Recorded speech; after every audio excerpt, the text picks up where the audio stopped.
ஒரு இளைஞனுக்கு அதிகமாக கோபம் வந்து கொண்டே இருந்தது. ஒரு நாள் அவன் அப்பா அவனிடம் சுத்தியலும் நிறைய ஆணிகளையும் கொடுத்தார். இனிமேல் கோபம் வரும்போது எல்லாம் வீட்டின் பின் சுவரில் ஆணி அடிக்குமாறு கூறினார். முதல் நாள் 10 ஆணி, மறுநாள் 7, பின்பு 5, 2 என படிப்படியாக ஆணி அடிக்க கோபம் குறைந்தது.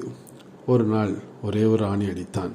மொத்தமாக 45 ஆணிகள் அடித்து உள்ளேன். இனி கோபம் வராது என அவன் அப்பாவிடம் கூறினான். இனிமேல் கோபம் வராத நாளில் ஒவ்வொரு ஆணியாக பிடுங்கிவிடு என்றார். 45 நாளில் அடித்த ஆணிகள் பிடுங்கப்பட்டு விட்டன என பெருமையுடன் அப்பாவை அழைத்து காட்டினான். உடனே அப்பா சொன்னார், ஆணிகளை பிடுங்கிவிட்டாய், சுவற்றில் உள்ள ஓட்டைகளை என்ன செய்வாய் என்று கேட்டார்.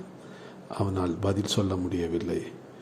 உன் கோபம் இதுபோல பலரை காயப்படுத்தி இருக்கும் அல்லவா என்று அந்த இளைஞனை பார்த்து ஒரு கேள்வியை வைத்தார். ஆம், மனிதனுடைய கோபங்கள் பலரை காயப்படுத்தி இருக்கும். நமக்கு தெரியாது, இது உள்ளான காயம். அதனால் கோபப்படுவதை நாம் விட்டுவிடுவோம்.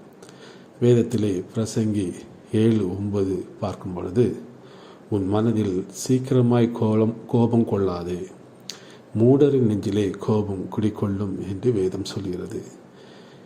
யாருடைய உள்ளத்தில் கோபம் இருக்கும் என்றால் மூடர். அப்போ கோபப்படுகிறவர்களை வேதம் மூடன் என்று சொல்கிறது. ஆம், நாம் கோபத்தை தணிப்போம், நாம் ஞானியாக மாறுவோம். கர்த்தர் தாமே இந்த வார்த்தைகளை ஆசீர்வதிப்பாராக. ஆமென்.